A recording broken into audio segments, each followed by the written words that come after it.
What up, bros? Welcome to another Brograph Brocast. I'm Dave. And I'm Matt. And Brograph is a supplement to our site, Brograph.com, which is a motion graphics tutorial site with tutorials, plugins, podcasts, and other MoGraph stuff. And on this podcast, we talk about everything ranging from motion graphics to Cinema 4D, After Effects, plugins, render engines, doing business, doing taxes, being a contractor, and working for the man. And you can email us, brograph@brograph.com, and you can send in your questions and topic ideas. We love getting that. It's the beginning of the year. Time to send it in. Time to, tell us what you want to hear on the show. Yeah, make that your New Year's resolution. So text and drive. And I know you're driving right now, but you know what? When you get to work, email us. Mm-hmm. Or if you're listening while at work.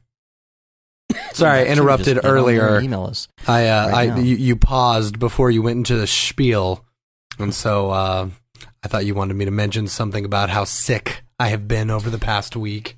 Yeah, it's going to be a short show today. Because I still sound gross. Right. Yeah, and I got a little bit of a minor cough thing going on here, and so hopefully that doesn't turn into the flu like yours did. Dude, it was the worst. And every single person in the house was sick. It was just like, I was just getting over it. And then Amy and Gibson both got sick. And I'm like, all right, I can't be sick anymore. I got two people to take care of. And then you took him to the doctor and realized he had the flu, which means you had the flu. Yeah, which means I had the flu. And so, Tamiflu, man, that stuff is so expensive. It is so expensive. And it may or may not work either. Yeah. So, it worked great for him. It worked absolutely great for him. He was good. Back up and running like a day later. Meanwhile, the rest of us are still sick. So you caught it early. Yeah. Well, what's stupid is the Tamiflu is it not only makes you sick, it makes you nauseous if you don't eat anything. And if you've got a sick child, it's really hard to get them to actually eat something, Right. So he was barfing, which is fun. And then, that's basically something that only works if you're at the beginning of the flu, is that right? I have no idea. That works? All I know is that it stops the flu from getting worse and, won't allow it to multiply, but your body still has to fight it off, Yeah. Fight off whatever's left. But, gotcha. So, and it's also expensive. It's like $200 with insurance. Insurance doesn't cover it anymore, But what's so weird, it's like with our capitalist society and stuff like that, what's so dumb is that you can go online to some random website and find a coupon for it that will save you $100, Right. And it's like, my insurance won't cover it, but I can go online and find a coupon for it for $100 off, And but I still ended up paying $100 for Tamiflu, for the kid.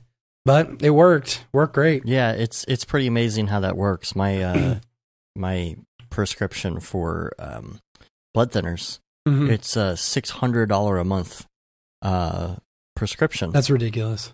But I get it for free because coupons. Yeah. It's like, it's so stupid. Yeah, and I get it free for life too. I don't understand that. Yeah. I don't know.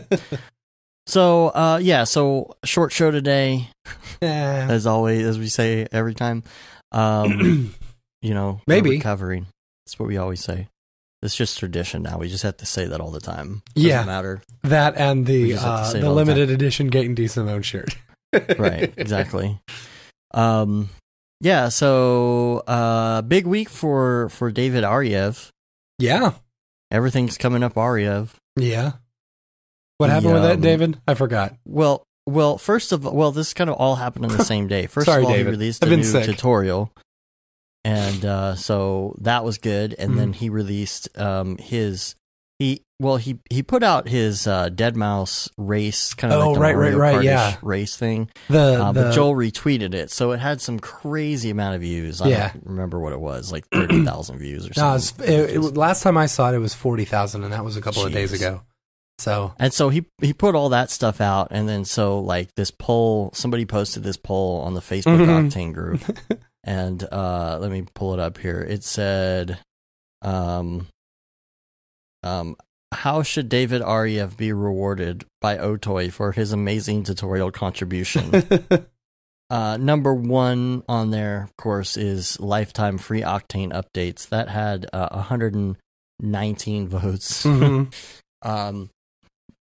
Other options are rewarded financially, a free 1080 Ti, a 100x 1080 Ti build. Seems like that should have gotten more votes than the other. Yeah, one. I'd take that one. The occasional like from Jules Urbach. I think he already gets that, though, doesn't he? Yeah, he does. Vegan mayonnaise. Otoy is an Octane god. There is no need to reward anyone except an entry to Octane Heaven in the afterlife. Exposure points. All right.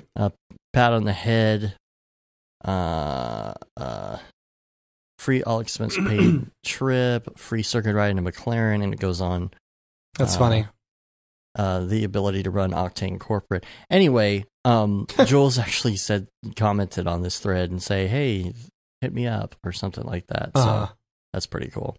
We'll ask him because we're probably going to have him on the show this next week, right? We're working on it. Exactly. So speaking of which, yeah, we're working that out.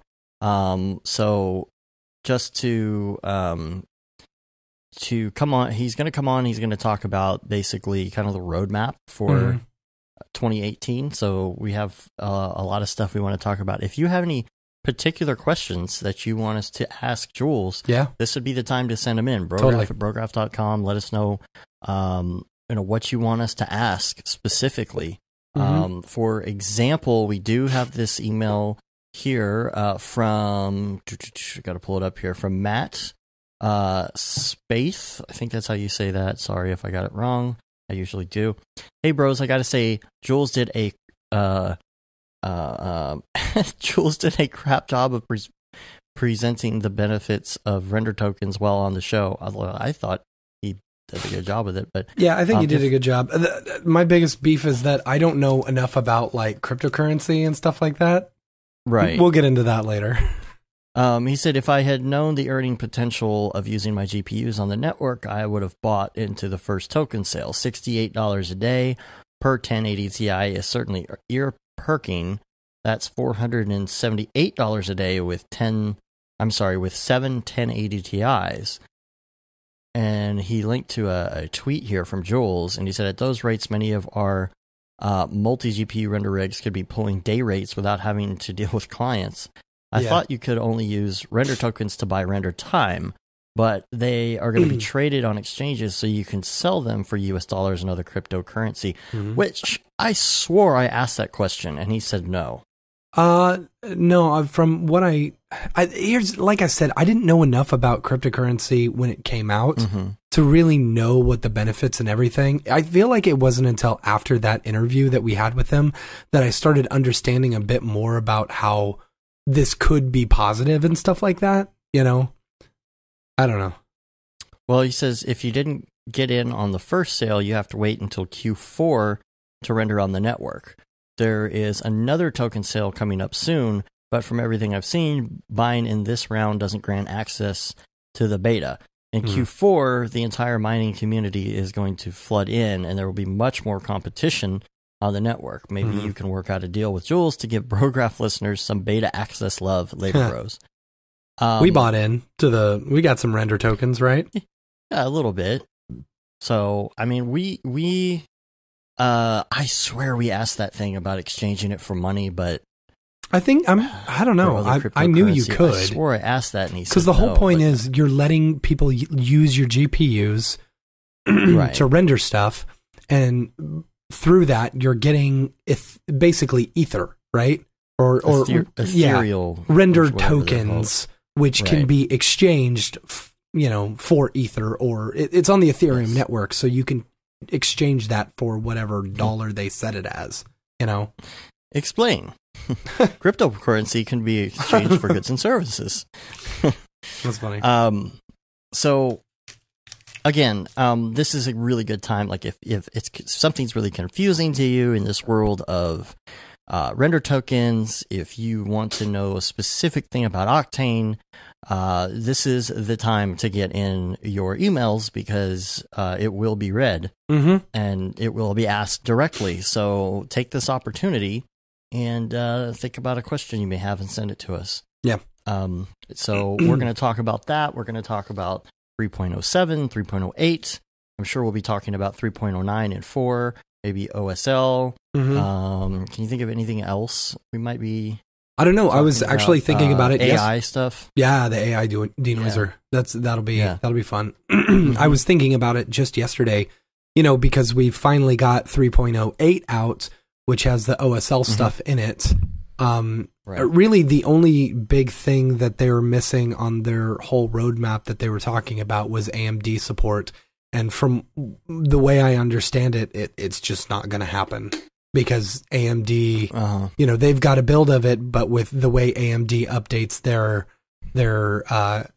graphics cards and stuff like that, it makes it difficult they'd have to create a new version every single time AMD updates. Right.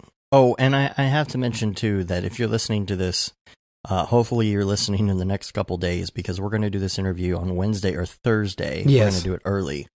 So that's something to keep in mind, too. Like don't wait until later on in the week because it'll be too late. Yep.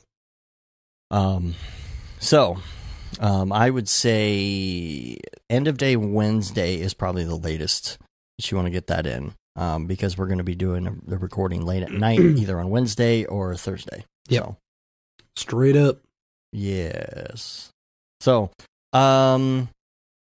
we have a new tutorial out this week. It was real metals for Corona that Sean just released. He sent it to me a long time ago. And with the holidays and everything, I hadn't posted it yet. So that's out. It's really cool. He's got a little Stormtrooper helmet and shows how to do some metal stuff in Corona for Cinema 4D. And he has another one that'll be coming out next week that he's already done with and he's going to send me. And then we've been doing the live. We had the live Redshift Thursday this last Thursday, and we'll be doing more of those and probably some more Redshift tutorials coming out as well with Liam. And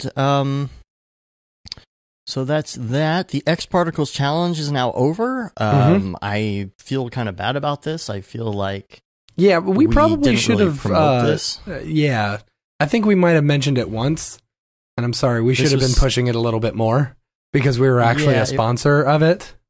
Right. It was going on. It was like on Twitter and everything, but for some reason we didn't talk about it at the show. Or on the show. So that's over, but there's you can see the winners, I guess, online. And then let's see, dailies. I've been trying to do some dailies, not necessarily like every day because I just hashtag almost daily. Almost daily. So I did one the other day. I did kind of like this airport terminal thing. Yeah, I thought that looked really good. I really liked it.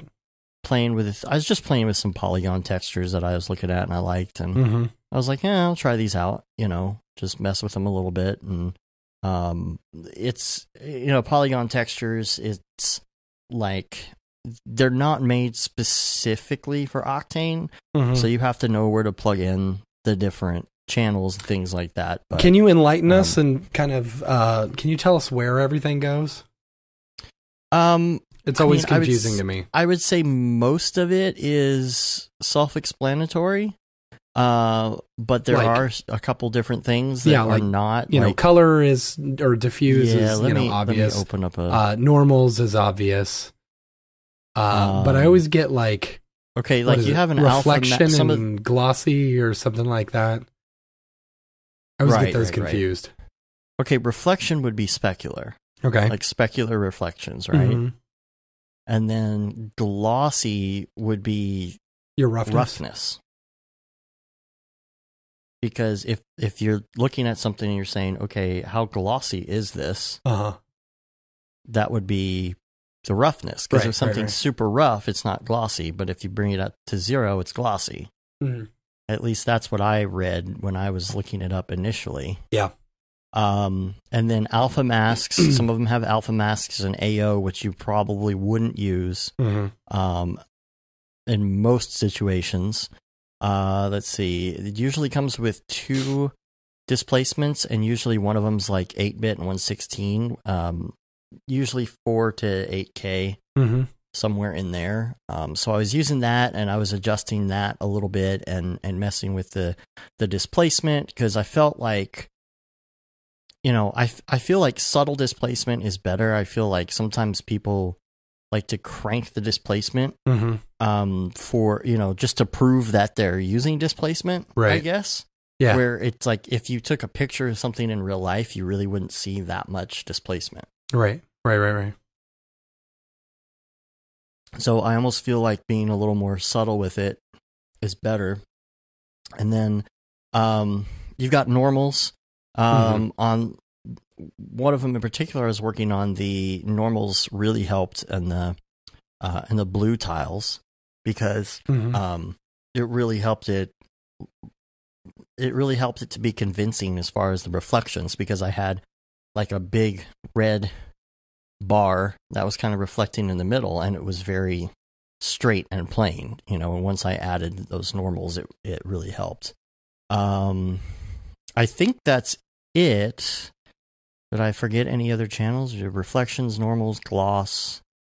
Yeah, I think that's it. Yeah, I think color that's it. is going to be diffuse. That's pretty much it. Speaking of Polygon, most of them don't have bump. Polygon just started releasing HDRs, right? That's right. So they've got some Sky HDRs. There'll be a link to that in the show notes. That's pretty good, because it's always kind of hard to find HDRs that are, well, I was going to say free, but right. I mean, you're paying for Polygon, but still, like, it's nice to have a place where you can find textures and HDRs. Right, because like if you have a textures.com account, you actually still can't get HDR skies. You have to use their special HDR skies website or whatever it is. So that's a good thing to have. And then, I mean, they're constantly updating. They have a thing where you can request textures. I really like Polygon. It's really worth the money. Textures.com, I still have an account because there's a ton of really good stuff on there, but usually it's like more often than not now, it's not for getting like these detailed octane materials anymore. It's to get super specific things, you know. Like the other day I was looking for signs, and there's more and more I am staying away from textures.com because I can't get those layered pieces. Yeah. It used to be back in the day, like especially roads. There's like some really good road textures and things like that. If something's kind of a background element, you could still use it, or you could kind of try and modify it a little bit and create your own. It's got some good, like your own normal maps or whatever with it, but it's got other stuff like pictures of animals and. There are some things where you're like, well, it's better if I go here and get it than trying to go to Google and then like find, what's commercial license and non-commercial license and all that kind of stuff. Like trees, a lot of 2D stuff you could use with, sometimes it's hard to find trees that are cut out well already or plants that are cut out well with a good alpha. And so it's good for stuff like that. But again, more and more I'm going to Polygon instead. Yeah. So I don't know how long I'm going to keep this account. Oh, your textures one? Yeah, it's like 60. No, I think it's gone up. Now it's like $90 a year, or I might be wrong, but it feels like it keeps going up, and I just don't use it as much as I use Polygon. I use the crap out of Polygon now. So. Yeah. So I've been doing dailies just for fun. I just kind of felt like I hadn't done anything in cinema in a while. Yeah, plus it's fun, like, if you're not doing dailies, it's fun to just occasionally just, do something creative, We're all creative people. We're all, making art and, doing stuff in 3D and stuff like that. But sometimes it's nice just to do a daily, and just get out of the, the client side creativity. You know what I'm saying? Yeah. And I've been also, trying to do, I mean, I really like doing just like, I don't know if you would call it still life or what you would call it, because still life to me, I think of a fruit bowl on a table. Right.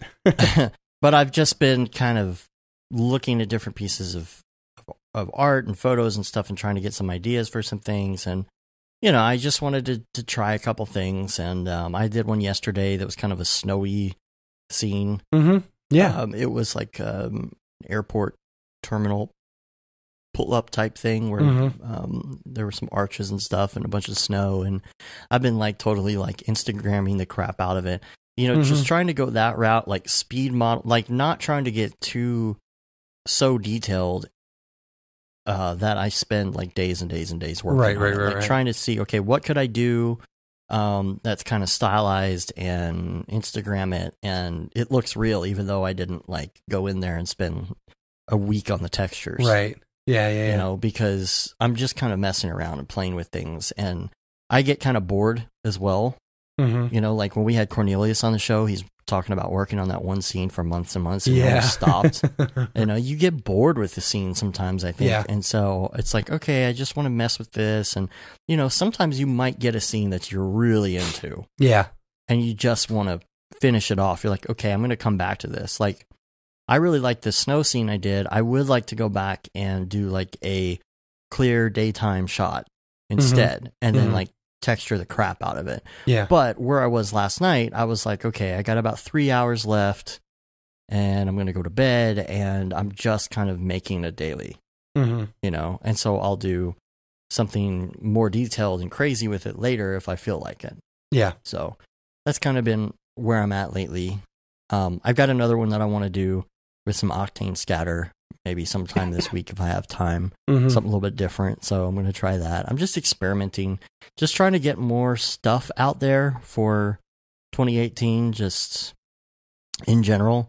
I don't really want to stick with this style in particular. I want to try some other stuff. And there was discussion on this in the Slack channel as well about dailies. And it's just, when you're working all the time, dailies are just not a good option. So we always talk about almost daily. But I think what you and I have been talking about, and what other people like Liam, I think we're talking about in the Slack channel, is that it might be a better idea to do like a short or something every once in a while throughout the year. Do like a short every quarter or something like that, or every 2 quarters. Yeah.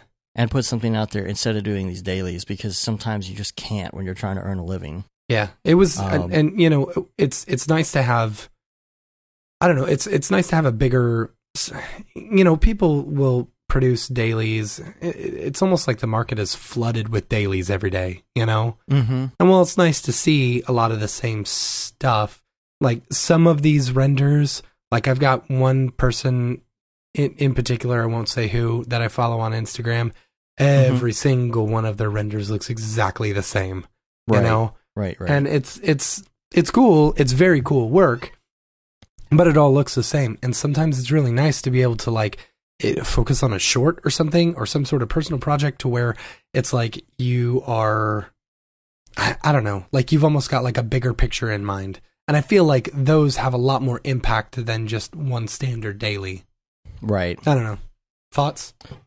I feel the same way about the dailies that all look the same. That's why I'm trying not to do this like all the time. I want to do some more toony stuff. I want to do some more, maybe a couple of abstract things. I just kind of want to the way that I'm looking at it is I want to take some things that I like and then say, I like that style. I'm going to do something in that style.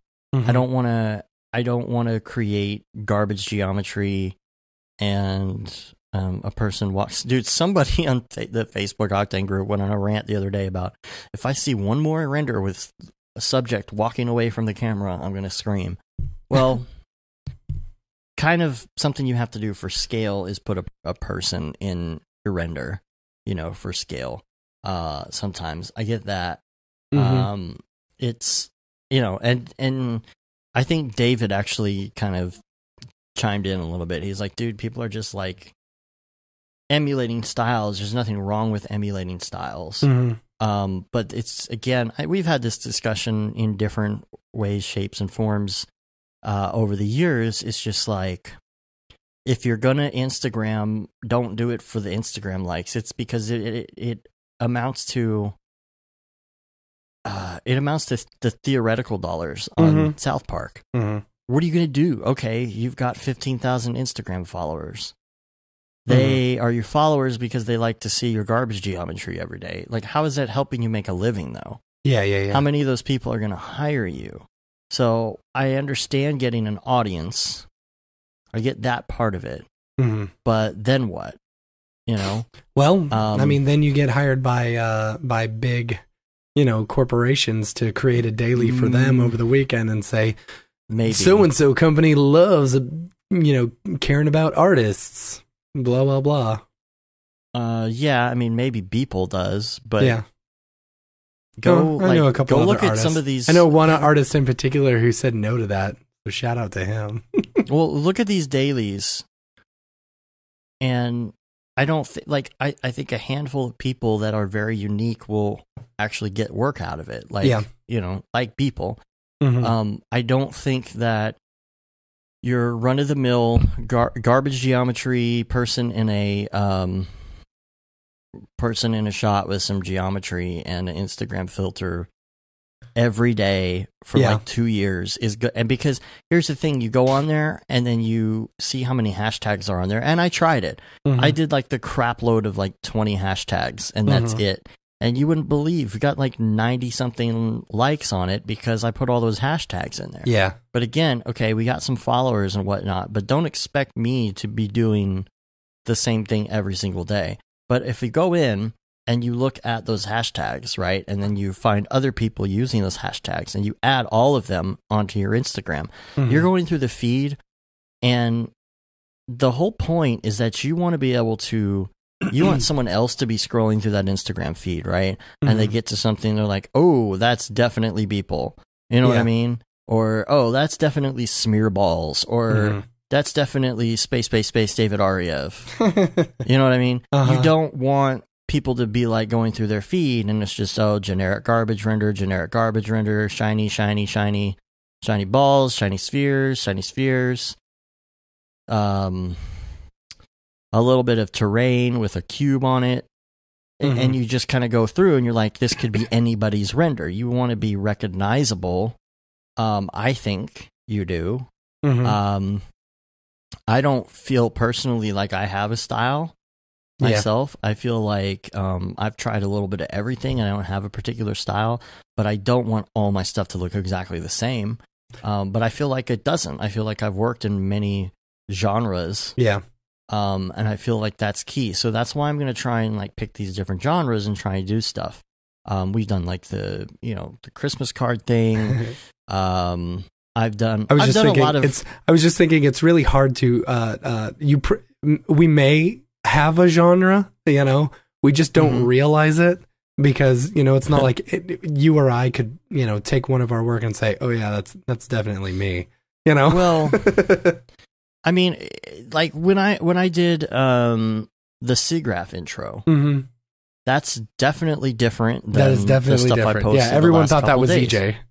Right. And so I kind of picked a style that I liked on Behance. It wasn't EJ actually, but I went through, I found some styles I liked on Behance. I said, okay, it would be cool to do this in this style because there's a lot of people doing this and I want to try it and I want to learn how to do this thing. That's what the daily is helping you with. Yeah, for sure.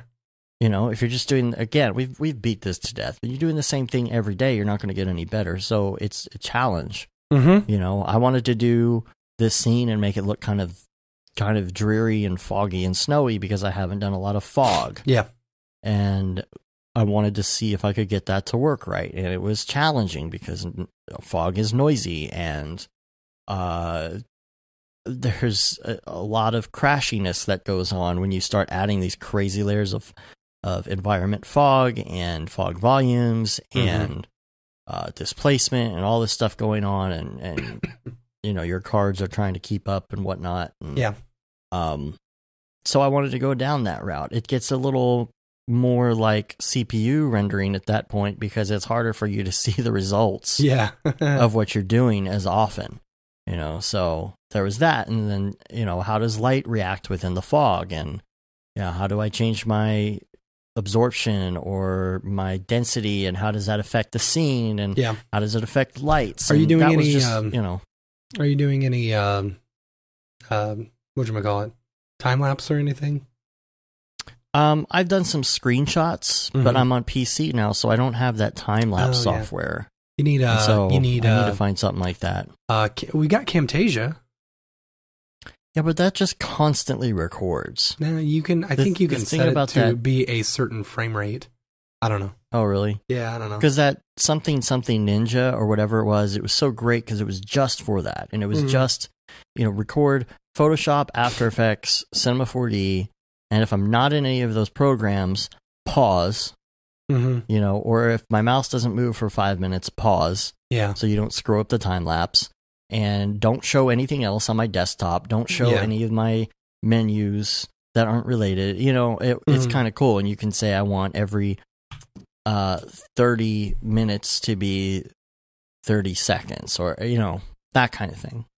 So I'm looking for something like that. So if anybody knows of anything, you know, let me know. Let me know if there's something, because I'll definitely buy it. I just want something like what is it called? Something Ninja something on Mac. I don't know. I did a quick Google search of something for looking for I'd like screenshot stuff for PC, and I was able to find something relatively easy, and it worked really well. Can't remember what it's called though. See if I've still got it on my desktop. I would like to do that so I could start posting more time lapses like I was before. Just to show how I did something. It would be cool to see how some of these dailies I did the last couple of days, how they look in a time lapse. I do have some shots of building it that I should probably post. Did you see the second one I did that I posted? I did. I liked it. Yeah. Okay. Let's see, maybe it's in the folder. Oh, Chronolapse. That's what it's called. Chronolapse? Yeah. Okay. All right. Yeah, you should check that out. All right. I'm going to check that out. Yeah, I found it in the folder on my desktop called Sort Me, Please. Yeah. I have one like that too. It's called Mess. And then you have a folder inside your Sort Me, Please called Sort Me, Please. Just recursive Sort Me folders all over the place. Yep. It's Sort Me, Please all the way down. So, with one file in there in each of the in things. Each one. Yeah. Okay, so that's what we're going to try and do. Just try and put more content out there. Even though you get busy with client stuff, just 2018 trying to do that. So a discussion that was going on in the Slack channel this week with you and a bunch of people. If you go to the random channel, it's all about cryptocurrency. All cryptocurrency this week. I don't know how it got you guys on that kick. I don't remember. I think they started talking about it, and I'm like, you know what? I want to know more about this. And you know, it kind of freaks me out about using my cards and stuff like that. So I was a little hesitant, and I didn't know how easy it would be to set up. But that's kind of my thing with mining cryptocurrency is like, all right, well, I've got some pretty 1080 sitting in a system here. Yeah, totally. And need them for rendering. And if they are constantly mining cryptocurrency when they're not being used, and this could apply to render tokens as well. Yeah. You know, what is the wear and tear cost going to be? Yeah, absolutely. And how much electricity is it going to take? Like, you have to take that into consideration too. If you're all about render tokens, how much electricity is that going to take? Yeah. And are you going to be buying a new card every year or 4 more cards every year? Right. Are they going to wear out quicker? Yeah, well, if you're pulling $475 a day off of, you know, 7 how does 1080 that work? Ti's, I don't know. Because the first thing I would do would be to use it those numbers just don't sound right to me. Yeah, but I don't know. That seems like the people who are paying money for render time we're going to be paying a lot, you know? Right. I don't know. I don't know how much that equates to, you know? To me, I'm like, really? So I can almost buy another 1080 every 2 days or something? 2 days? Yeah. And then, like, it just pays for itself for infinity. Because then I make more money and more money and more money. And then, like... Make all the money. And then the next, you know, in a couple of weeks, then I'm making twice that. In a couple of weeks, I'm making 10 times that, and so on, until I just have a whole business set up. I don't feel like that could be a real number, but yeah, I agree. So there's that, and then of course you guys were like talking about making your own cryptocurrency. So yes, okay, so Brocoin, so going Mocoin. Well, you know, I'll make my own cryptocurrency with hookers and blackjack. Right. So the whole cryptocurrency talk, you know, like I wanted to know what it was like. I wanted to know what mining this whole stuff, you know, because everyone's talking about it, you know. And so let's see, who was it? I don't know if he tells his real name or not. Urban Polar Bear. Yeah. Anyway, Mike Madonna. He was saying that what is it? Nice Hash is a really Dan easy, Marino. Dan Marino. Not what did I say, Mike Madonna? You got the wrong. I totally got the wrong sports figure. Yeah, you got the wrong guy. Sorry, Dan. Oh man, you got too many names, bro. Right, and that's not even his real name. Or it is his real name, but he uses a different name. Right, yeah. So confusing. So anyway, good old Dan Marino. He was saying a Nice Hash was a really good one. And so I downloaded Nice Hash, and sure enough, it is super simple to use. So what it is, you load it up, it checks your system, you know, you tell it which GPUs, and if you want to use your CPU for some reason, you know, you can use that. But I told it just to use my GPUs, then you set up a wallet, you know, on Nice Hash's website. You tell it where to go to, and then it's done. That's it. And you hit start, and it just starts mining. So it basically picks whatever has the best, like, payback currently, you know? So it mines all sorts of Ethereum and all sorts of other coins and stuff like that. But weird. Takes that into their system and then pays you back the cost in Bitcoin. So in Bitcoin. In Bitcoin. So you are getting paid in Bitcoin. You know, which is pretty cool. No matter what you're mining. No matter what you're mining, you're getting paid back in Bitcoin. So it's almost like, I don't know, it kind of feels like you're just mining Bitcoin, but you're actually making money off of it, you know? I don't know. Right. So anyway, the payoff for you has been pretty small, right? Well, yeah. I mean, I've ran it maybe like 3 nights.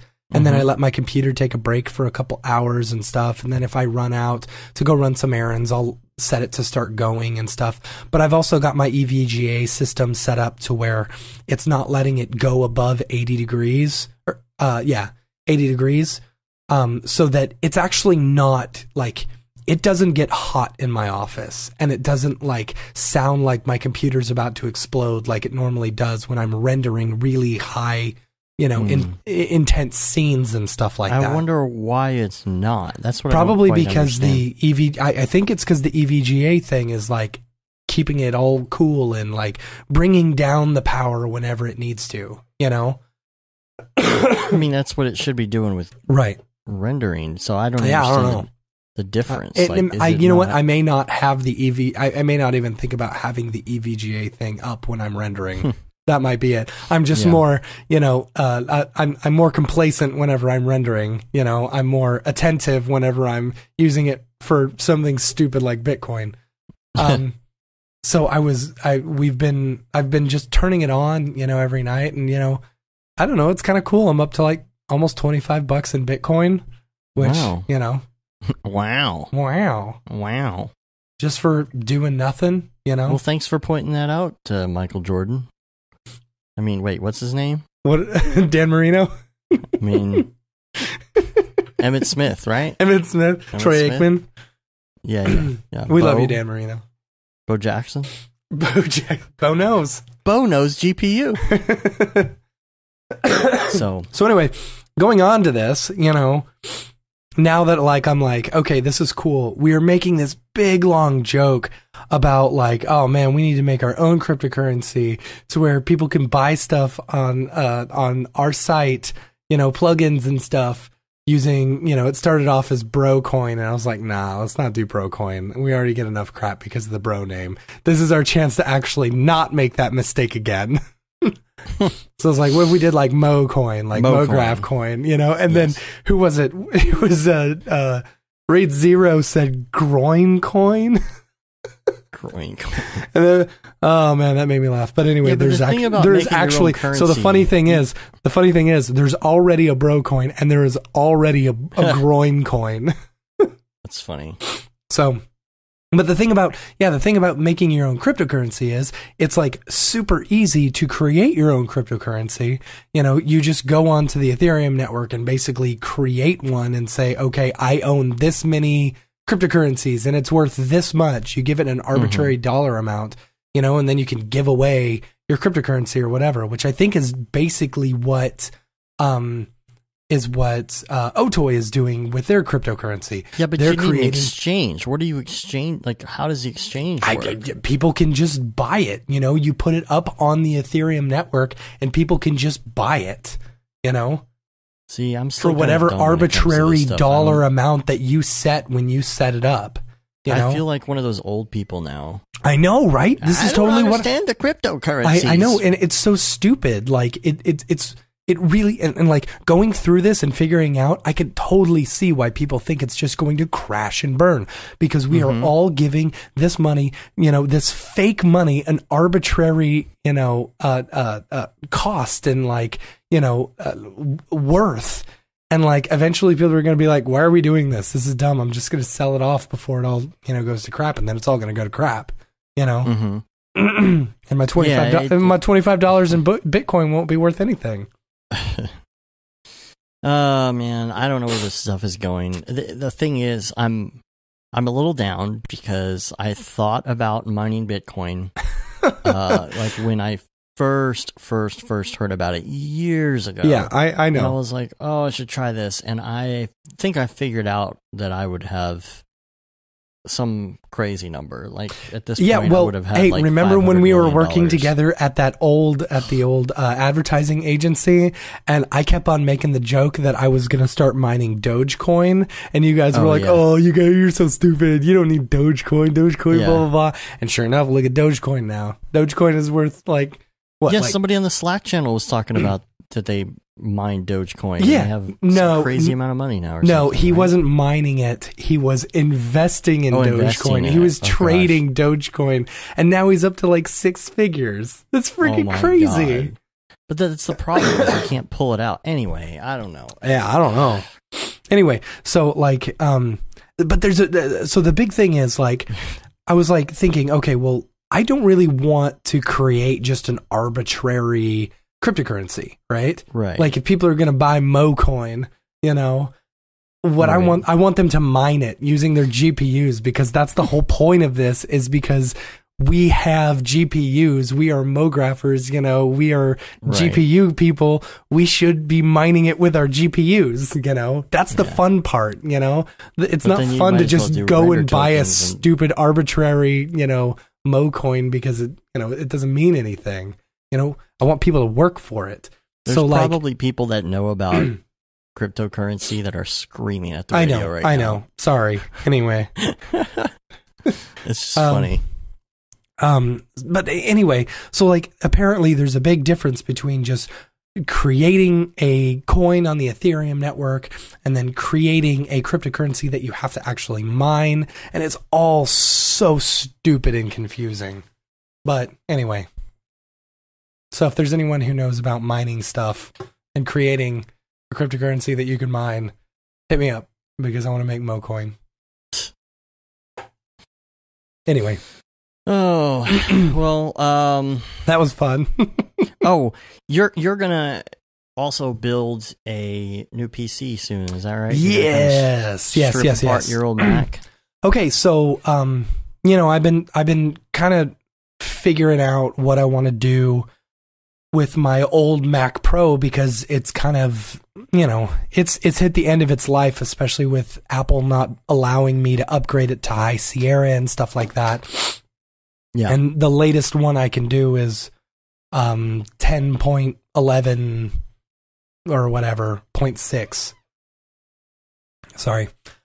So with that, I went, my birthday was last month, and I got some birthday cash from family, and then Christmas was immediately after, and I got some, Christmas cash from family and stuff.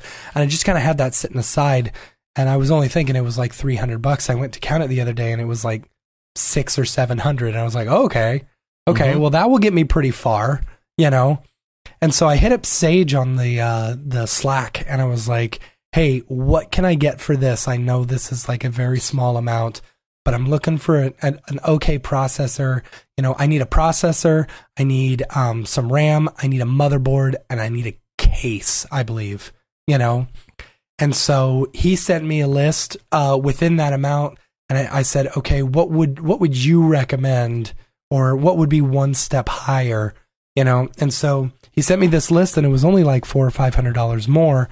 So Dave, you and I were able to work out some money with Nexus Motion, to where I could buy this computer. Right. And I ended up getting it's the 8-core, 16-thread Threadripper, along with a really nice motherboard that will go with it, that will fit up to 4 GPUs. I'm interested to see the Threadripper in action. Those things are like the new hotness. Yeah, they are. And it's relatively inexpensive for an 8-core processor. It was like 425, That's 450 or something like that. Yeah. Excuse me. And it's going to be something decent to have if you have to do CPU rendering. Exactly. And see, that was the big thing. Like getting a 6-core processor, that's fine. I've got a 6-core in my current PC build, and I don't know, I kind of wanted something that, it's the one reason I really like my Mac. If I have to render in After Effects, it's pretty smoking fast in After Effects. Yeah. And it's a dual quad core 2.9 processor. Yeah, this things still hold up, and they're like 10 years old. Absolutely. The processor's still pretty quick. I can render faster in After Effects on my Mac than I can on my PC. So I was telling Sage, I said, yeah, well, what about something that's a little bit higher GPU? So he told me about the Threadripper. I'm excited to get it all put together and stuff, because now I'll finally, this will be the first PC build that I've actually, bought and then put together and done stuff from scratch. Yeah, not buying, most of the parts off of someone else and then, kind of refurbishing it or whatever. Yeah. So, I'm stealing basically the two 980 Ti's from my Mac Pro and taking apart my Monster Mac, which was really fun. I finally got, I don't feel like it's going to blow up at any time now, which is nice. But here's something interesting. When I was taking everything apart this weekend, I remembered I had this old 780 Ti in my closet, that we bought off of someone for like $100 or something. And so I was like, I wonder if this would work within the Mac Pro without actually, without the external power supply. And so I threw it in there, and I turned it on, and sure enough, it worked just fine. I was like, okay, cool. Yeah. Well, now I'll have, Octane on a third computer if I need it. But then I remembered, I'm stuck at, 3.05.3 or whatever. I can't do adaptive sampling. And I was like, mine's worse. It's like 3.03 or something. Yeah. So I was like, okay, well, you know what? Let's just, let's go ahead and upgrade the operating system while I'm at it. And so I upgraded my operating system to the newest version I could possibly do, which was, 10.11.6. And I saw if there were any NVIDIA updates, now that I was there, and it had one update, and I was like, okay, so I updated that. And then I was like, all right, let's try it. So I grabbed the newest stable build of Octane, and I threw it in there. And sure enough, it wouldn't. It didn't work. It kept giving me a render failure, and so I was looking at the README on it, and it said that you needed at least the CUDA, like CUDA 7 or something. And so I was looking online, and the newest version of CUDA is actually CUDA 9. So the CUDA drivers and stuff like that, I was able to find the oldest, newest one for my for the Mac that would run in OS 10.11, and it was a CUDA 8 drivers. Mm-hmm. So I installed that, and sure enough, it freaking worked. Nice. So I'm able to actually use my 2009 Mac Pro with the newest version of Octane, which is way, way cool. I don't know how incredibly stable it is, because I haven't needed to work in Octane this past weekend, but it's super exciting that I will now have like a third computer if I need to render something in Octane just real quick, right. or just need to make a quick adjustment and then start rendering it. So 3 computers, this new machine is going to be my main machine. Then I'll have the Mac that will basically, be my other PC render or whatever. And then my workhorse, my Octane. Well, it's good news for me, because maybe my Mac will hang in there for a little bit longer. I think your Mac is fine. I mean, you've got a 2010 Mac. You could upgrade to High Sierra if you wanted. There's some stuff I just still love sitting at the Mac and doing. Yeah, I know that. I enjoy the operating system. I enjoy the way it works. It's so much easier to use. Yeah, to navigate through and do stuff. Just to each his own. I always just feel like I'm finger farting all over the place. Finger farting. I'm pressing the wrong buttons. I'm like, what is this? And it does this thing by accident. And that's funny. I can't drag this thing into this thing. I don't know. It's stupid sometimes. Yeah. Yeah. So I don't know, but I don't know. We'll see. Yeah, I don't know. It's gonna be cool. It's gonna be cool. I'm really excited to do this build. I'll probably end up doing it next weekend. And so because all the rest of my stuff comes in on Tuesday, and right now I've already got my Threadripper. I've got the CPU fan for it, and I've got the RAM. I'm just waiting on the motherboard and the case. And I got another open air case, the P3 this time, instead of the P5. The P5 is the one that I did on my original PC build. And so this one's a little bit smaller, a little bit more compact, but still it's got that open air, and it's like bright red, which I really like. So it just needs a name now. Yeah, I was thinking Squanchy. Yeah. I was thinking Noob. Is he red? Just, I don't know. Is he red? I don't know. Oh, I think we need. I don't know. It'd be cool. He's got the red. He's got the red thing on. He's got the red mask on and stuff. But it'd be funny if you could be like, "Can you squanch my render?" Yeah, but Noob cleans up after me. I'm squanching. If I have a messy night of cinema, he'll clean up. After me. I don't know. I don't know. Squanching is just so much fun. Whatever. Because you can use it for anything. Yeah. I squanch my family. Squanch my render. Squanch this render. He just squanched his render real quick. Yeah. I don't know. So let's move on to Ravcock. What's your flavor? What's your flavor? Sorry, I can't do it right now. You sound terrible. Dude, me and my wife were singing Girls Just Want to Have Fun in the car earlier. Oh my gosh, we both sounded so bad. You probably shouldn't be singing in your current condition, but Yeah, I probably shouldn't. So let's talk about some Render Wars things. Yes. Number one being there's some Redshift materials that Liam has been working on. If you've been following him, he's got a lot of Gumroad stuff. We're talking to him about putting that up on the site as well. So we're still working on that. We haven't gotten around to that yet. But he put out this new caramel material. Yeah. Or caramel. I'm not sure which way to say that. Caramel or caramel. Caramel is more, frou-frou. Frou-frou. I think that's what it is. I think if you're trying to be fancy, it's caramel. Caramel. It depends on what part of the country you're from. No, sorry. I take that back. It depends on your income. Yeah. Hey, let's eat some caramel. Or no, let's have some caramel. That's because I'm rich. Right. Or if you cannot have caramel because you are too poor. Right. I live in Caramel, California. Yeah. Mount Caramel. Mount Caramel. That's funny. So there's a link to that. He's got a really delicious looking Redshift material for the caramel. Mm-hmm. If you want the caramel texture, it's actually cheaper than the caramel texture.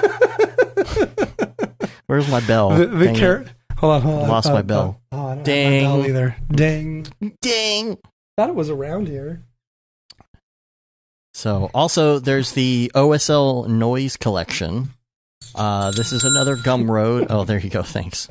This is another Gumroad thing. I should have written down the guy's name.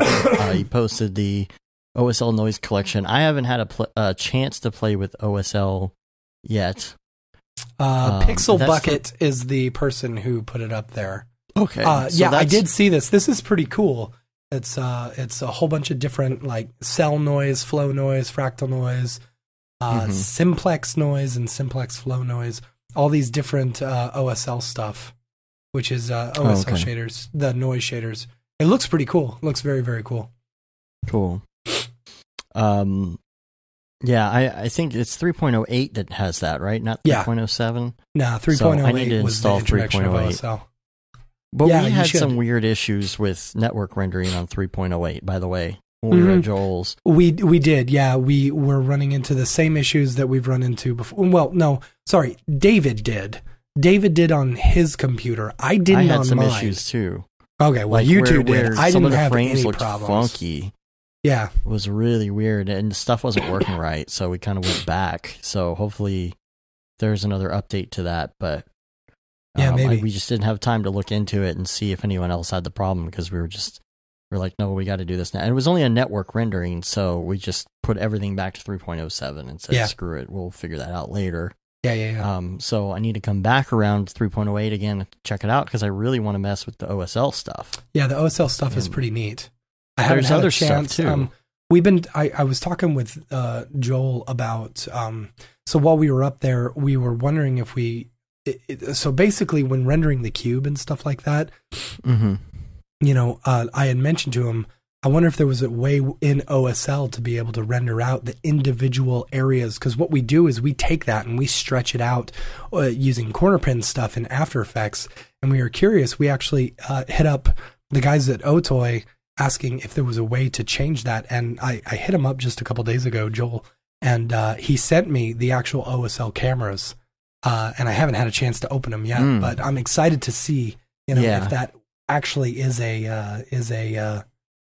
if it was possible. We had some issues too, because like when we went back, I think David was trying to use the new RGB setting. So then you go back and it looks different because there's no RGB setting on 3.07. And, if you're going to start using that stuff, you're going to be stuck, with those, same problem that we had going from version 2 to version 3 of Octane, where they changed some of the displacement settings, because you used to be able to do negative displacement and now you can't. Now you have to do a positive number and then adjust the, what's the secondary option? The, middle point, whatever it's called. Yeah. So if you're going to make that leap, make sure if you're using the new features that you are ready to stay with that, or else you're going to go back and have to change stuff or things aren't going to match or, so anyway, a lot of new features. We'll talk with Jules about that too. About the new features in 3.08 and all of that next week. So, lastly, in Ravcock section, Tony Capilio, I always call him Tony Capofilio. And it's actually We love you, Tony. And here's the funny thing is that we realized that all of us have been thinking that in our head. But no one's ever actually said it out loud. Said it. And so like I said, Tony Copophilia and David Ariev is like, wait, did I tell you that? I'm like, no, I just came up with that. He was like, dude, I always think the same exact thing in my head. Like, so yeah, sorry. That's just how I hear your name, Tony. But he came out with this great little graphics guide for people who use Octane in Cinema 4D. Mm-hmm. And, well, I did have it pulled up somewhere and now it's gone. It's on the Octane Facebook group. Now it's gone. I'm looking for it real quick. I sound like that comic guy. Who I spilled spot remover on my dog and now he's gone. Oh. Saved. I have it saved. What did I had everything pulled up all nice and pretty. Way to go. Here it is. Way to mess everything up. So, this is a problem many people have. He said, I made this little graphic to show one way to adjust for Octane Render's pesky edge displacement in Cinema 4D. The displacement mapping appears to ignore UVs and is apparently applied with cubic mapping, treating each surface as a separate plane. This is why it breaks at the seams. This doesn't work for everything, but it's a good start. In addition to edge cuts and Phong tags, it's also helpful to set the Octane displacement mid-level, that's what we were talking about, to 0.5 and then slide that up or down to bring the edges close to touching based on the depth of your displacement. So I'm just looking, because that's usually what I do is I have it separate, then I have to bring it back down. He's got, on his Phong tags, he's got angle limit, and an angle of 40, use edge breaks. It says primitive cube will default Phong tag. With default Phong tag, Octane displacement breaks edges. Okay, so that's the default settings, 40 degrees as the Phong angle. Setting Phong to greater than 90 or disabling angle limit fixes edge displacement seams, but results in odd surface lighting. Weird. All right, adding a solid edge bevel deformer limits Phong to only affect the edges, okay, and then corrects the lighting across the flat surface. So it's only changing Phong for the bevels, so it fixes that problem, but it's not affecting the Phong angle of the surface. Interesting. So we'll post a link to that in the show notes. You can check it out if you've been having issues with that. Obviously, putting a bevel deformer on everything isn't going to work. Well, but doing it as a solid or whatever may actually not cause you too much problems. Yeah. Well, I'm going to try that next time I'm doing that for sure. Yeah, totally. So 2 quick topics today I wanted to get into. They're not too long, though. Number one, happy belated birthday to Barton, by the way. Oh, yeah, for sure. Yeah. When you're working on a project, this is something that came up this week. When you're working on a project for a client and you know you're going to have to turn over the files, me personally, I feel like I work a little bit different. Although I am in the first place, very anal about naming things. But sometimes I get a little bit slapdash. I get a little bit lax. And when, or if it's like a quick project that's not really that difficult, sometimes you don't name as much. You're like, it's really small and easy. But like, I had to package something up for a client that I wasn't expecting to send to a client this week. And so I feel like it changes the way you work when you go into it knowing that you're going to do it. For example, you wouldn't use a bunch of plugins that you know the client's not going to have unless they're very, very necessary. Right. But like, I've had people send me stuff before and they're using the most like crazy off the wall plugins. And I'm like, dude, this is supposed to be like a collaborative project that we're all working on. And here you've got like, Joe's glass texture creator on here, and it's $800 and nobody owns that plugin. Right. I can see like if you have some of the no basics. one can find that plugin because they took the website down 8 years ago. Exactly. That kind of thing. So like I always kind of work with that in mind going in, but then like other stuff too, like, our plugin, for example, our plugin, is something where if you put the plugin into your project, then those particular pieces of the plugin will be in there. You know, and it's like, I have had that problem before because I've accidentally given out our project a few times. Yeah. And then realized, oh crap, it's in there. Right. And you know, we don't have a crazy staff of hackers who can sit here and do like, you know, these algorithmic verifications and all that kind of stuff. So, you know, again, this week, then it's like, oh, well, now I have to recreate all of the stuff that I did with the plugin, you know? So it's because I didn't know going in that was going to happen. So it's interesting. I don't like working where I have to give away the project files because I feel like it limits me. And most of the time we don't. It's just one of those things where, you know, I wish like this week, I wish I would have known ahead of time because that would have saved me time because I wouldn't have to go backtrack and kind of redo those things. Yeah. So I guess the moral of the story is always work like, dance like no one's watching. Work on projects like your client's going to get the raw files. Yeah. Always work on your projects like you're giving away the files. That's funny. Right. I like that. So, and then the other thing I want to talk about is the iPhone X. First of all, I got one. Yeah. Freaking love it. Okay. Let me ask you. Wasn't sure if I would, but I do. Did you see this video that was on Reddit of the 3D animated, like, baby-looking guy?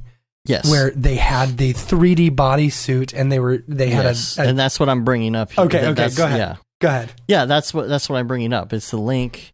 Go ahead. You know, the guy's doing facial performance capture and movement capture, and I think he's using like VR stuff to capture his body and like all of that stuff, which is crazy. Yeah, like all of that's there. And he's put it all within one little mini rig that would have cost like $100,000 10 years ago. Yeah. You know, it's crazy, but you know, I love this phone. I was skeptical about the facial unlock and all that stuff. It's seamless. You don't even have to think about it. You just open your phone, not having a home button. It's a little bit of an adjustment, but I'm used to it already. And so my thing is I want to know more about this camera, of course, and the facial tracking. And there's some GitHub projects where people are working on this to where you could port it. But how cool would that be if you could have a little Cinema 4D rig and just use your iPhone X? Yeah, totally. Really cool. And so I'll post a link to some of those. You can check it out. I saw that they were able to pull in the information from Maya, you know. Yes. But it's again, it's using that. like they have, but it's using all this back end stuff, you know. It's like, yeah, you could sit there and try and hack some code, but I wish somebody would make something. I mean, I'm not a programmer, so I'm just waiting because I don't think I could really do that myself. So yeah. There's some really cool things, but I thought you were going to get this phone before I did. You sounded like you were going to get one. I would have, except for, and I will as soon as I move into my new house. Like that is going to be one of the very first things I do is go get a new phone. Right. You know, so it's totally worth it. I love it. I really do. Because it's not any wider than my old one. Yeah. I just don't like the screen's how wide bigger. The big phones are. Does the little notch at the top bug you? It's gorgeous. Not really. Yeah. I haven't watched many videos or anything on it yet, so I'll get back to you on that. But man, it's just a beautiful looking phone, and it better be for that price. But yeah, seriously. Then I got some links we can go over here. Number one, we talked about this already, Polygon HDRs. Got a really cool link to the Reaperbahn Festival 2016 titles. Very cool looking. It's done in Octane. So look for that in the show notes. And then we forgot to mention Merck came out with a plugin. Yeah. Tripogen. So I'm going to put a link in the show notes for that because you got to check that out. That looks really cool. Yeah. Actually, I think he either gave it to people or people bought it or something because I saw him use it in one of his dailies, like nice. After it got released, which was pretty cool. It seems like the type of plugin that you would use for creating abstract dailies. So it seems like a lot of people are going to be using it. So check that out. We'll put a link to that. And then also we'll do a link to this thing called Toggle Email Generator, which is pretty funny, which is you put in two variables. You put in how much money the client offered, if they wanted it for free, for exposure, or if they offer you a little money, moderate amount of money, a lot of money. And the other variable that you put in is, do you want to be fully professional? Do you want to be moderately professional or completely snarky, like in your email response? And that's which really one? Funny. And so it creates an email response for your client. So check that out. So we got a couple emails and stuff we got to do, but before that, people, where'd you get that people, what's up with that guy? So open up your Beeple viewer of choice, and we're going to go through this. Number 1, we are going to turn to January 6th, year of our Lord 2018, and we're going to look up this piece called Stomach Flu. Oh, I love this one. This brings me back to his he was sick once before, and he just made this big pile of like dookie or barf or something. Yeah. Oh my gosh, like that is one that I think about all the time. I love that one. Yeah, this kind of reminds me of it. I guess sick day. So it's just a bunch of people looking like they're laying down sick in a field, and then I do like that some of them are floating in the sky. And I don't know if that is an accident, or whether it was the fact that he's just sick and he wants to point out the fact that he's sick and that he's not trying totally hard, or whether that was on purpose, and it's like, oh yeah, these guys are floating. That's deep. I'm getting deep here. So there's like a pile of people in the back too, and I'm wondering, like, how did he place those people?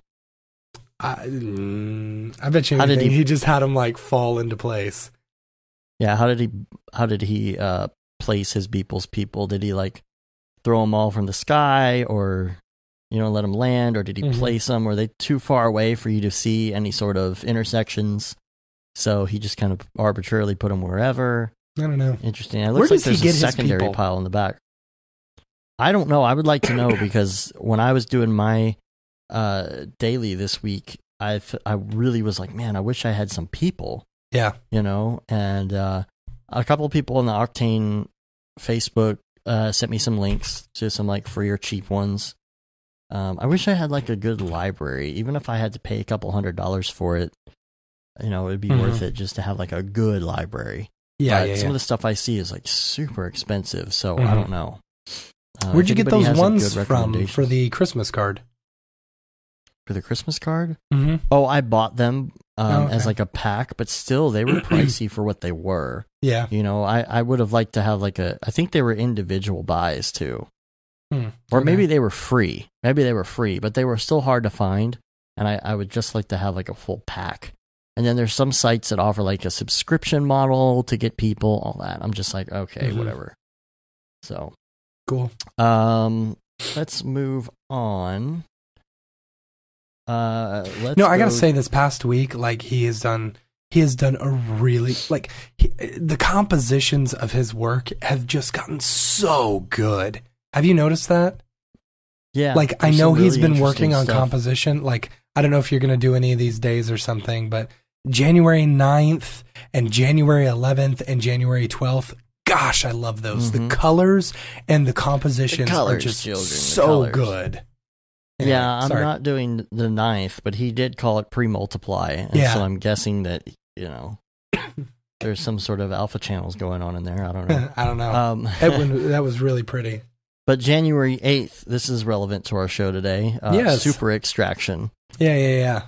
And to me, the first thing I think is that, okay, it's a real Bitcoin, first of all. Right. So somebody had to have made like a real Bitcoin out of gold or something.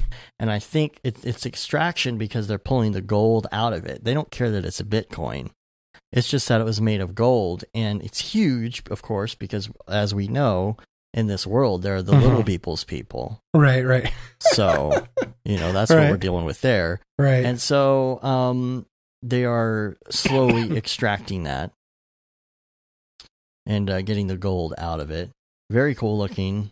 Well, you know what? I'll argue with you there. I don't think they are. Because if you go on there's gold all over the place. But like if you go on to January 10th, it says coin 0, and that one is a giant Bitcoin already in its place. Right. I mean, so I don't know. It's not necessarily in order. That's true. You know? That's very true. This is the extraction. The other one is coin 0. It could be the first one. Oh, that's true. Or maybe they're preserving super it. extraction, right? Okay, so this one is in the future after that whole thing is crumbled, and they're trying, because if you notice, the whole area of coin 0 is made of gold. So perhaps they're having to dig around that instead of digging out the actual. I don't know. Right. Yeah, I don't know. Well, let's compare the people size of the Beeple's people, because if you look at this, the size is totally different in coin 0 than they are from super extraction. Maybe. You don't know how far away they are, though. Like, if you look at the guy on top of the stairs, he would probably fit inside the hole of the bee. The bee hole, if you will. You got the bell. Thank you. And so, if you look at the other one, to me, they look about the same size of that's probably about right. Yeah, they fit in the bee hole pretty well. I mean, if you don't fit in the bee hole, you just kind of work it in a little bit. Oh my gosh! You eventually get in there. Let's see, what was the last one? January 12th.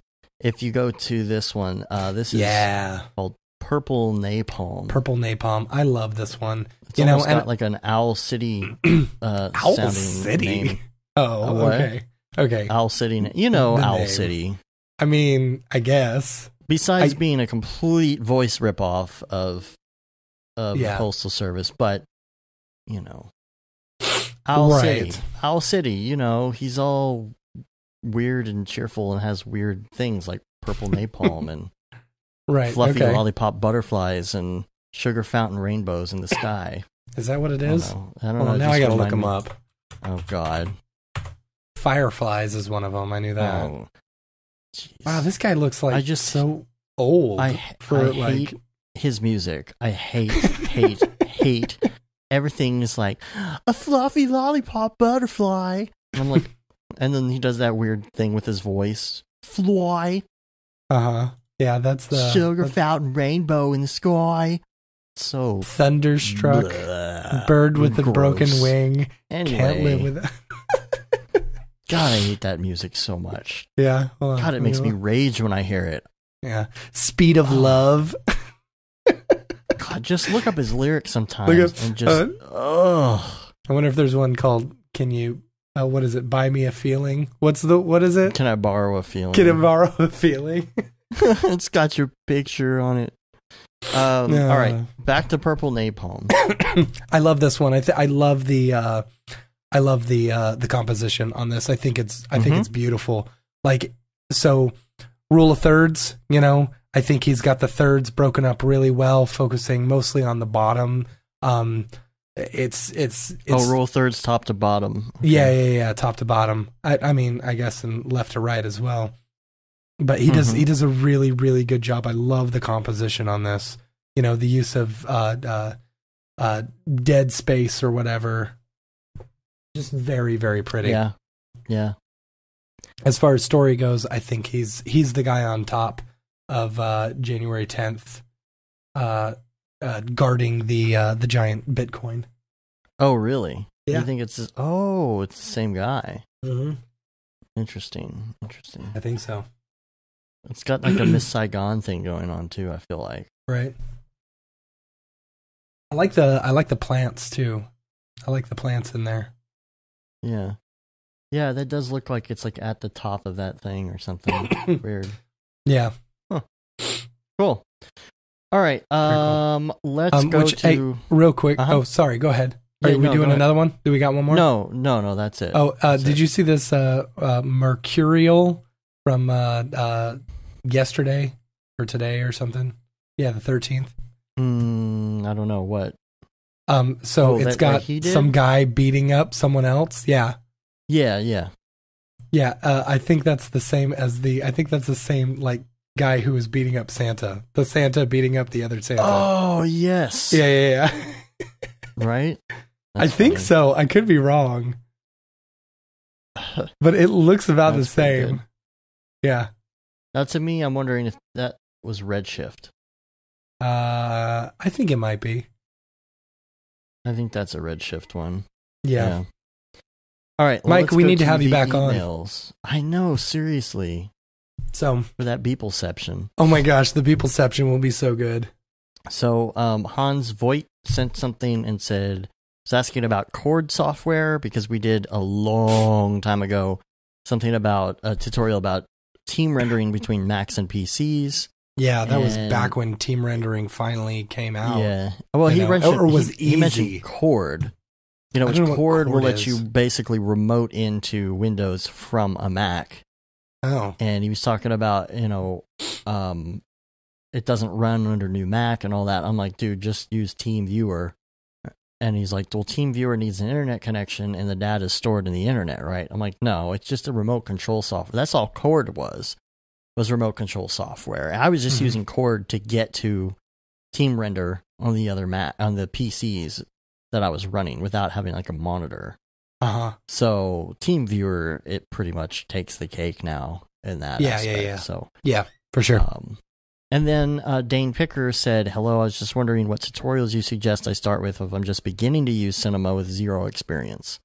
I said a lot of our stuff, honestly, is a little bit past like beginner phase. It's a little more in the middle. Yeah. And then, of course, there's a lot of Octane stuff and all that kind of stuff, too. But we don't really have like a good like beginner series. I know that Grayscale Gorilla does. And then I know of some that are going to be coming out soon from other people that I don't know if we can talk about that yet, but those will be out. Not from us, but we'll definitely talk about it when it does come out. But I don't know. Besides Grayscale Gorilla, I'm sure EJ has a bunch of good starter ones as well. Yeah, That's good. There's not a lot. When we were talking to Paul Babb about this, actually, there's not a lot of intro content for Cinema 4D out there right now. I think there was a while back when it was just getting big, and now people are like going beyond that, and they're just doing this crazy content, like David Aryev's tutorials and stuff. So I would say Grayscale. Go from there. Grayscale's always going to be the go-to. They have their intro series. Yeah. So I think that's it, man. Is that it? Yeah. That wasn't too bad. Hour and a half. Not bad. So we're going to get out of here. We've got to figure out what we're going to do. Don't forget to send stuff in for Jules. Do not forget, because this is your chance to ask the tough questions. And if it's a tough question, we're still going to ask them. So send it over. End of day. What did I say? End of day Wednesday? I would say end of day Tuesday. End of work day in America. You can set it by 5 Central Time. Do you even know when have you gotten word back from them? No, it will be either Wednesday night or sometime Thursday or Thursday night. So that's why I'm saying it wouldn't be on the date during the day Wednesday. So send those over, Brograph at brograph.com. And also don't forget to send in your questions, comments, concerns, anything that you want to know about Cinema 4D, about motion graphics, After Effects, the business. Let us know what's on your mind, and let us know what you think would be a good topic to talk about, or if you have a very specific question. It can be either something crazy or it could be something simple. Just send it over. And that is that about wraps it up, yo. You can rate us on iTunes, leave a review. You can also subscribe. Or, if I would check to see if we have any new reviews and stuff. No, but my phone's dead, so I'm done. Yeah, we'll do that later. You can subscribe to the audio on your podcatcher of choice if you don't already, if you're just listening on YouTube or something. You can subscribe to our newsletter as well. You can say you've been there, done that, got the t-shirt with a No Brograph, No Mograph tee, the Gate and Simone limited edition Brograph shirt, or the Paul Babb Feel the Bab 2020 shirt. All of the profits from that go to Doctors Without Borders. Yep. And of course, we're on Facebook, Twitter, Instagram, YouTube. And what's the other one? Twitch now, and Brograph.com. Yeah. We got new, Amazon just started doing, hoodies. Hoodies and sweatshirts. So Yeah. the render things will be, we'll probably do like a combo. You could get it on a sweatshirt or a t-shirt once we get it actually looking good. We need a new Brograph shirt. We do. We're going to come up with some stuff. We'll have some new swag for NAB. Yeah. Stuff we all get. Yes. Right. So that's it. We're going to get out of here and play with our cryptocurrency. Yeah, I'm really curious to see if we can actually get it working on Meeseeks. I just want to know how much it says that it'll bring in per day. That's all I want to know. I want to do a documentary on Bitcoin and just call it B-holes. Oh my gosh. Stupid. You're so fired. Anyway. I'm going to go do my own podcast. Hey, everybody. It's me. Guys. Hey, guys. This is Matt Milstead. Welcome to my podcast. It's called Final Podcast _Final. Mom, I'm doing a podcast. All right, cool. Anyway, we're out of here. Until next week, I'm Dave. And I'm Matt. Have a good one. Later, bros.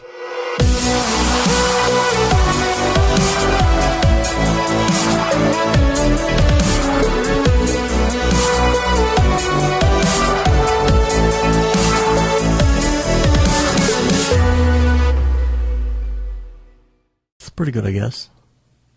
Brograph.com, an online resource for learning Cinema 4D, After Effects, and other motion graphics tools, specifically catered to help you prevail as a motion graphic designer. What's up, bros? Welcome to another Brograph motion graphics tutorial. With tutorials, plugins, and now a podcast with tens of thousands of listeners worldwide. Yeah, it's a great community to be part of. We give you professional time-saving tips, industry news, interviews, shortcuts, and lessons that help keep you current in the world of motion design.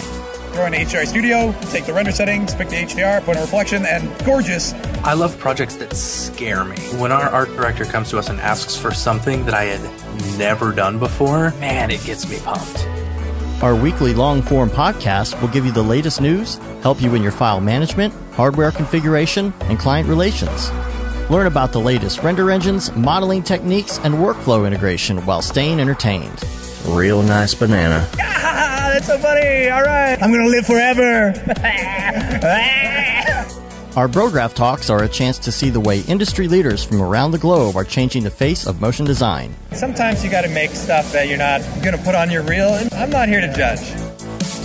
The podcast and talks include people like Beeple, Barton Damer, Nick Campbell, Andrew Kramer, David Ariev, Chad Ashley, Paul Babb, EJ Hassenfrost, Mitch Myers, Chris Schmidt, Jules Urbach, Cornelius Dammert, David Brodeur, Andy Needham, Caitlin Kaju, Zubair Parker, Noseman, Ryan Bean, Casey Hupke, Nick Lyons, Sage, Joey Korenman, Jeremy Cox, Rick Barrett, John Dickinson, Matthias Omatola, Patrick Goski, Brandon Clements, Steve Teeple, Tom Glimpse, Patrick Longstrom, Julia Simone, Devin Coe, Al Heck, and even Deadmau5. You get that render done. Yeah, you better frame what? Our Brograph breakdowns go behind the projects and give you an insight on what it's like to manage and maintain your own personal business or work for a large company. Join us for live sessions, check out our useful plugins, watch time-lapse projects, interact with us, and send us email questions and topic ideas. Or just hit the Rando Render button and do an imaginative daily that'll keep you on your toes. Take all your dreams and let's do it! Subscribe today and get automatic updates on the latest tutorials, tricks, tips, and inspiration brought to you by industry professionals Dave Koss and Matt Milstead. We don't care how you get here, folks. Just get here. Subscribe now to Brograph Tutorials.